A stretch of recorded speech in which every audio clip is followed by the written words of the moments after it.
नमस्कार, मैं हूं फैज आलम फैजी और स्वागत है आपका। उत्तर प्रदेश में चुनाव हो रहे हैं, इस पे चर्चाएं भी खूब हो रही हैं। उल्टी गिनती शुरू हो गई है। 2022 का वक्त काफी नजदीक है। शुरू में उत्तर प्रदेश में चुनाव होने हैं, न सिर्फ उत्तर प्रदेश में बल्कि 5 राज्यों में चुनाव होने हैं, जिसका जिक्र बार बार किया जा रहा है। लेकिन मैं एक दिलचस्प जानकारी आपको देने जा रहा हूं और एक ऐसी बात बताने जा रहा हूं जिसे जान करके आपको सुखद आश्चर्य भी होगा, आप रोमांचित भी होंगे। लेकिन आप सोच रहे होंगे कि दरअसल मैं कहना क्या चाह रहा हूं। उत्तर प्रदेश में 4 बड़ी राजनीतिक पार्टियां हैं, जैसा कि आपको भी पता है। भारतीय जनता पार्टी, कांग्रेस, समाजवादी पार्टी और बहुजन समाज पार्टी। हालांकि अब तो गठबंधन का जमाना है और गठबंधन हो भी रहा है, लेकिन आप चौंकिए नहीं। एक और ऐसी पार्टी है जिसकी एंट्री इस बार हो रही है चुनाव में। उत्तर प्रदेश की बात कर रहा हूं मैं, और वो है आजाद समाज पार्टी। चंद्रशेखर इसके राष्ट्रीय अध्यक्ष हैं, भीम आर्मी के संस्थापक हैं।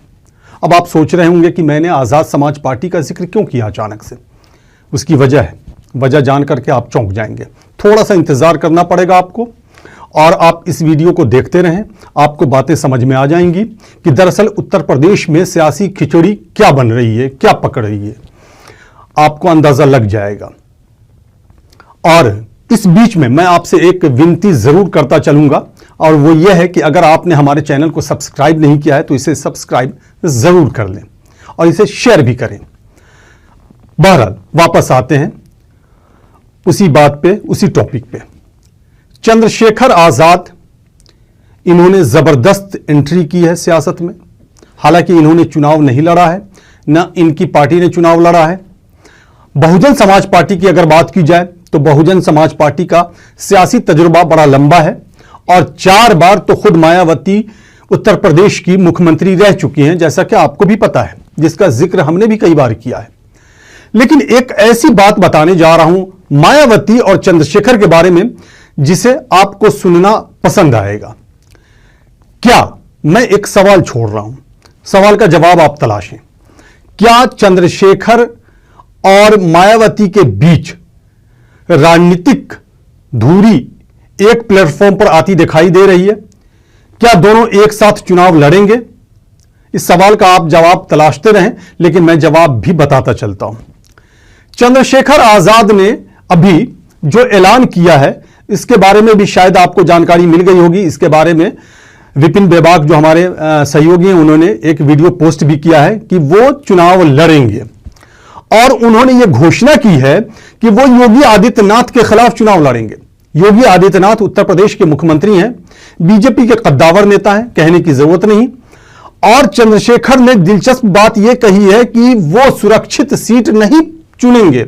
चंद्रशेखर ये कह रहे हैं योगी आदित्यनाथ जहां से चुनाव लड़ेंगे वो वहीं से उनके खिलाफ खड़ा होंगे। लेकिन उन्होंने एक और बात उसमें जोड़ी है। उन्होंने कहा है कि जो विपक्षी पार्टियां हैं उन्हें उनका समर्थन करना होगा, यह चंद्रशेखर ने कहा है।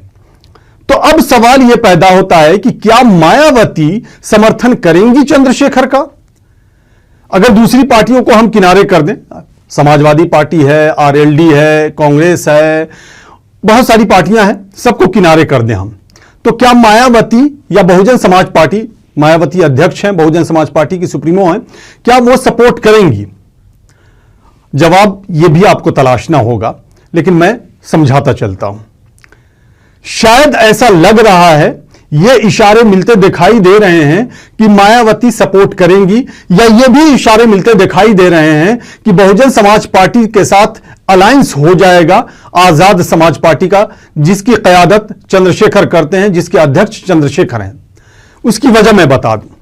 यह बहुत ही रोचक जानकारी मैं देने जा रहा हूं आपको, और यह बहुत ही कीमती वजह मैं बताने जा रहा हूं कि क्यों मैं ऐसा कह रहा हूं। आपको याद होगा 2019 का लोकसभा चुनाव।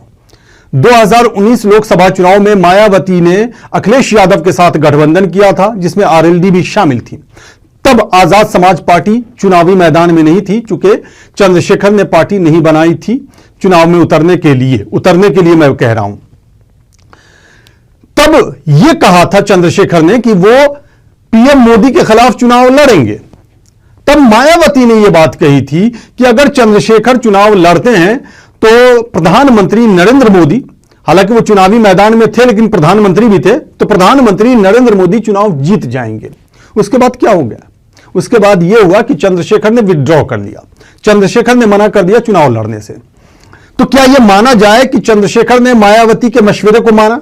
हालांकि मायावती अखिलेश यादव के साथ गठबंधन करके चुनावी मैदान में थी, लेकिन जिस तरह से चंद्रशेखर ने विथड्रॉ किया, जिस तरीके से चंद्रशेखर ने खुद को वापस लिया, उससे यह अंदाजा लगाना बड़ा आसान हो जा रहा है कि मायावती ने जो बात कही चंद्रशेखर ने उस बात को माना है।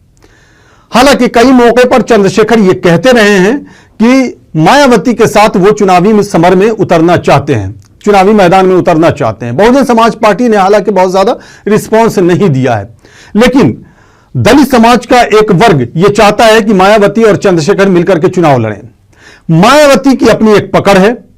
मायावती की राजनीतिक जमीन की अगर बात की जाए उत्तर प्रदेश में, तो आपको बार बार यह बताया जा चुका है या आपको खुद यह पता है कि मायावती या बहुजन समाज पार्टी अकेले अपने दम पर चुनाव जीत सकती है, या बहुजन समाज पार्टी चुनाव जीत सकता है, बहुजन समाज पार्टी चुनाव जीत सकती है।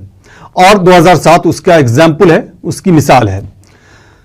तो यह माना जा रहा है कि चंद्रशेखर ने जो यह बात कही है कि वो योगी आदित्यनाथ के खिलाफ चुनावी मैदान में उतरेंगे, इसमें जो उन्होंने समर्थन मांगा है दूसरी पार्टियों से, उसमें यह अंदाजा लगाना आसान होता दिखाई दे रहा है कि मायावती सपोर्ट कर सकती हैं चंद्रशेखर की।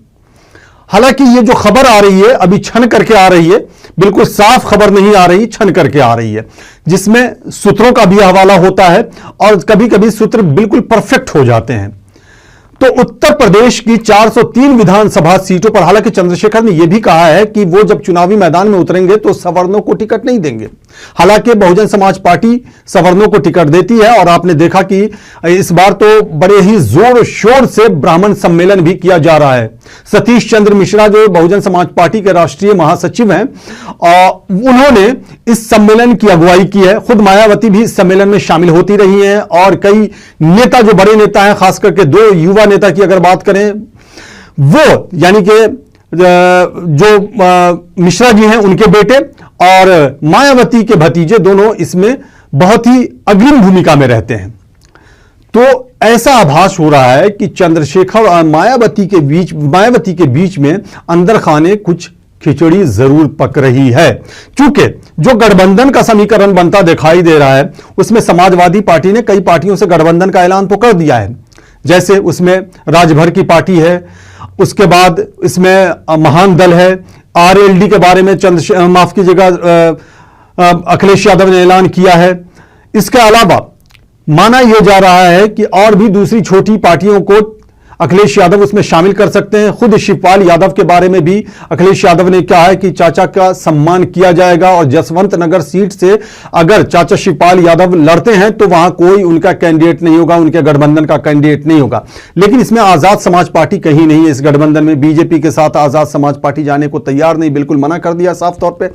कांग्रेस के साथ अलबत्ता बात शुरू में बनी थी, लेकिन बात अभी धरातल पर उतरती दिखाई नहीं दे रही है। इसलिए यह भी मैं दूसरा कयास लगा रहा हूं, दूसरी बात की तरफ आ रहा हूं कि इसमें यह भी कयास लगाए जा रहे हैं, अटकलबाजियों का दौर शुरू हो चुका है कि तब चंद्रशेखर अगर कांग्रेस के साथ नहीं जा रहे हैं, चंद्रशेखर अगर समाजवादी पार्टी के गठबंधन में नहीं जा रहे हैं, तो आखिर जा कहां रहे हैं? क्या अकेले चुनाव लड़ेंगे? ऐलान तो सब करती है पार्टियां, तो चंद्रशेखर की पार्टी ने भी ऐलान किया है और चंद्रशेखर ने खुद इस बात को कहा है कि वो 403 विधानसभा सीटों पर चुनाव लड़ेंगे। लेकिन क्या ऐसा होगा? ऐसा होता नहीं दिखाई दे रहा है। होता तो यह दिखाई दे रहा है कि बहुजन समाज पार्टी और आजाद समाज पार्टी के बीच में गठबंधन हो सकता है और इसकी वजह क्या है, इस वजह को भी मैंने स्पष्ट कर दिया है। तो आपको अंदाजा लग गया होगा कि आखिर चंद्रशेखर क्या चाह रहे हैं, मायावती क्या चाह रही हैं। चूंकि अभी जो चुनावी समीकरण बनते दिखाई दे रहे हैं, या यह भी कह सकते हैं कि राजनीतिक समीकरण जो बनते दिखाई दे रहे हैं उत्तर प्रदेश में, उसमें यह बात कुछ हद तक, हालांकि पूरी तरह से नहीं कह सकते, कुछ हद तक साफ होती दिखाई दे रही है कि चंद्रशेखर को समर्थन मिल सकता है मायावती का, और मायावती को चंद्रशेखर का समर्थन मिल सकता है, और कई बार ये इशारे भी मिलते दिखाई दे रहे हैं। इससे एक बड़ा फायदा क्या होगा पता है आपको? आपको भी पता होगा, यकीनन पता होगा, लेकिन मैं भी बताता चलूँ आपको। इससे बड़ा फायदा ये होगा कि जो 20 से 22% दलित वोटर्स हैं उत्तर प्रदेश में, उसमें से 1-2% भी वोट का बंटवारा नहीं होगा, ऐसी आशंका व्यक्त की जा रही थी दोनों पार्टियों के समर्थकों की तरफ से। चूंकि समर्थकों ने बोला है, इसलिए मैंने आशंका शब्द का प्रयोग किया है, संभावना नहीं बोला मैंने। ये आशंका दोनों पार्टियों के समर्थकों की तरफ से व्यक्त की जा रही थी कि अगर अलग अलग चुनाव लड़ते हैं तो शायद इसका नुकसान हो सकता है। हालांकि मायावती की अपनी एक पकड़ है, अपनी एक अलग पहचान है उनकी, और आपने देखा है कि कई बार उन्होंने क़यादत की है, नेतृत्व किया है उत्तर प्रदेश का बहैसियत मुख्यमंत्री। 2007 से 12 के बीच में तो कई बार इसकी चर्चा हो चुकी है, और आपको भी इस बात के बारे में जानकारी है कि वो अकेले अपने दम पर चुनाव लड़ी थी और जीत करके आई थी, पूर्ण बहुमत के साथ अब सत्ता में आई थी। तो ये जो समीकरण बनता दिखाई दे रहा है, जिसको हमने विस्तार से समझाने की कोशिश की है, इस बीच में मुझे उम्मीद है कि आपने भी जवाब तलाश लिया होगा। तो ये जवाब बनता दिखाई दे रहा है कि चंद्रशेखर और मायावती एक प्लेटफॉर्म पे आ सकते हैं। क्यों आ सकते हैं, यह वजह मैंने बता दी। अगर आपको कुछ ऐसा लग रहा होगा कि शायद मैं वहां तक नहीं पहुंच पा रहा हूं, या वहां तक पहुंचने की कोशिश में मैं विफल रहा हूं जहां पहुंचना चाहिए, तो आप भी कमेंट बॉक्स में आए और वहां कमेंट करके जरूर बताएं आपके दिल में क्या चल रहा है और क्या होना चाहिए। तो यह है राजनीतिक समीकरण। वैसे एक बात और इसमें जोड़ता चलूं कि 2022 में होने वाले विधानसभा चुनाव में यह बात निकल करके सामने आ रही है, और ये अटकलें सामने आ रही हैं निकल करके, और इसमें जोर भी मिलता दिखाई दे रही है, यानी कि अटकलबाजियों को जोर मिलता दिखाई दे रहा है कि 2022 के इलेक्शन में मायावती का प्रदर्शन काफी बेहतर होने वाला है, बहुजन समाज पार्टी का प्रदर्शन काफी बेहतर होने वाला है। बल्कि अब तो बात यहां तक आ चुकी है कि मायावती अकेले अपने दम पर पूर्ण बहुमत भी प्राप्त कर सकती हैं। हालांकि यह अभी वक्त से पहले की बात है, चूंकि इलेक्शन का भी अनाउंस नहीं हुआ है, उसकी घोषणा नहीं हुई है।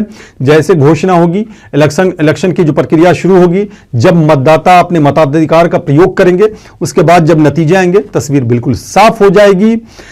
तो हमने जो ये समझाने की कोशिश की है, ये बताने की कोशिश की, समझाना तो नहीं कह सकते, बताने की जो कोशिश की है हमने, अगर इसमें मुझसे कहीं भूल चूक हो गई होगी तो आप कमेंट बॉक्स में आकर के जरूर बताएं और समझाएं। मैं उसे फॉलो करूंगा और समझने की कोशिश करूंगा कि आप क्या सोचते हैं इस बारे में जो मैंने विस्तार से समझाया। वाराणसी का लोकसभा चुनाव, जो प्रधानमंत्री नरेंद्र मोदी 2019 में चुनाव लड़ रहे थे, हालांकि 2014 में भी चुनाव लड़े थे वो, वहीं से वाराणसी से, गुजरात के एक सीट से भी चुनाव लड़े थे, लेकिन वहां उन्होंने छोड़ दिया था, वाराणसी को रखा था। चंद्रशेखर का कहना कि वो चुनावी मैदान में उतरेंगे प्रधानमंत्री मोदी के खिलाफ, मायावती का ये कहना कि इससे प्रधानमंत्री मोदी को जीत मिल सकती है, फिर चंद्रशेखर का विड्रॉ करना, यानी कि वापस चले जाना, चुनाव नहीं लड़ना, इस बात की तरफ ले जा रहा है हमें कि दोनों के बीच में सहमति है और चंद्रशेखर मायावती की बात मानते हैं। भले वो जब बाहर आए और जब राजनीतिक बयानबाजी हो तो कुछ कह लें, वो कहा भी जाता है, कोई ऐसी बात नहीं है, राजनीति में सब कुछ होता है, लेकिन अंदर खाने कुछ ना कुछ खिचड़ी जरूर बन रही है। देखने वाली बात ये होती है कि चंद्रशेखर क्या कदम उठाते हैं, मायावती क्या कदम उठाती हैं, और दोनों के जरिए उठाए गए कदम पर सभी की निगाहें जा टिकी हैं। बस इतना ही मैं कहना चाहूंगा। एक बार फिर से आपसे यही गुजारिश होगी, यही विनती होगी कि अगर आपने हमारे चैनल को सब्सक्राइब नहीं किया है तो सब्सक्राइब जरूर करें इसे, और कमेंट बॉक्स में जाकर के अपनी प्रतिक्रिया जरूर दें। हम फिर किसी और वीडियो के साथ हाजिर होंगे और कुछ और मुद्दों पर आपके साथ चर्चा करेंगे। जब तक के लिए इजाजत दीजिए, नमस्कार।